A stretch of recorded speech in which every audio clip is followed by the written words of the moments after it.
Welcome to Keats Theater. Usually I do silent stars, but every once in a while someone so special comes along, like sex symbol from the 1950s, Jayne Mansfield, that I just have to break with my tradition and do something different, and that's what I'm doing today. I hope you enjoy the video about Jayne Mansfield, and I've got some old magazines here. This is the July 1957 version of Screen Stars.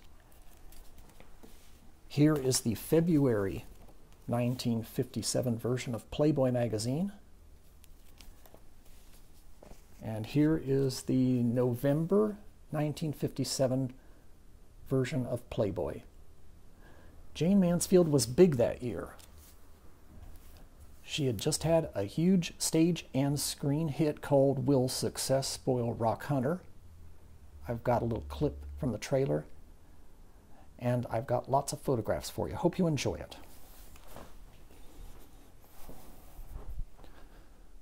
Oh, those names, how crazy influential. He's a very big influential advertising man, that's all he is. What do you do there? I write TV commercials. Oh, no. TV commercials? Oh, no, I couldn't go for a guy who did that. Could I? It's the only kind you've missed.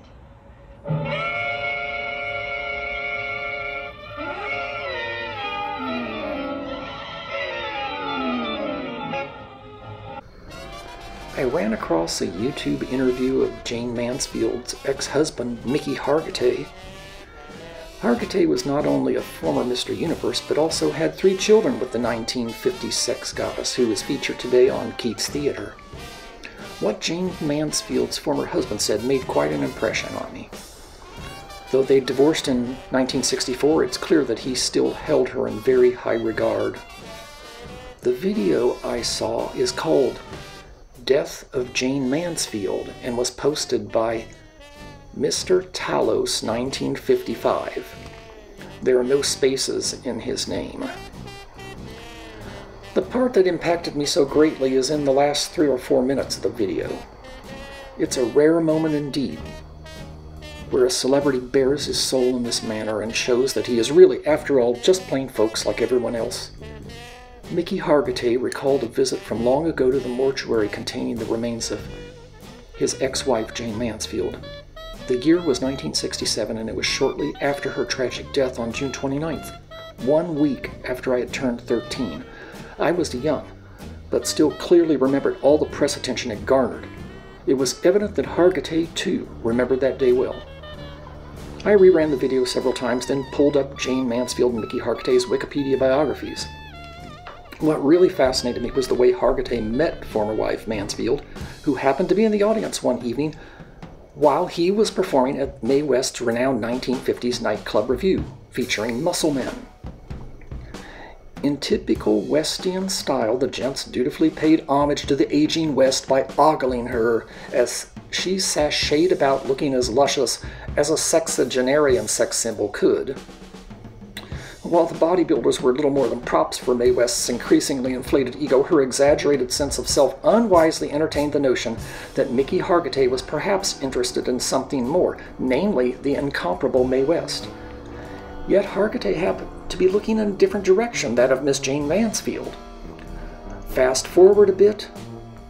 After Mickey Hargitay and Jayne Mansfield had been christened Couple of the Hour, had married, and then left the aging Mae West far behind.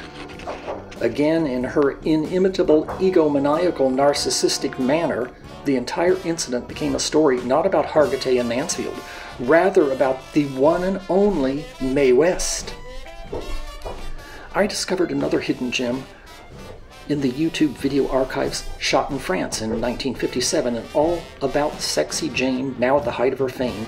It is called Jayne Mansfield Interview 1957 and was posted by Curtis Hayden, Hayden, fresh from her recent stage and screen hit, Will Success Spoil Rock Hunter. Mansfield had the attention of much of the world, and the French public was equally spellbound. It wasn't an easy thing to do, impress the people that gave the world sex symbol Brigitte Bardot, who will be the subject of a future Keats Theater video. I hope you enjoyed the material I presented today, clips from Jayne Mansfield's 1957 hit, Will Success Spoil Rock Hunter, as well as photographs from the February and November 57 versions of Playboy magazine, as well as the July 1957 issue of Screen Stars.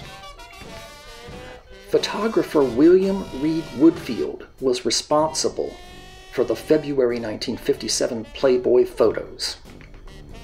As always, don't forget to like and subscribe. See you soon.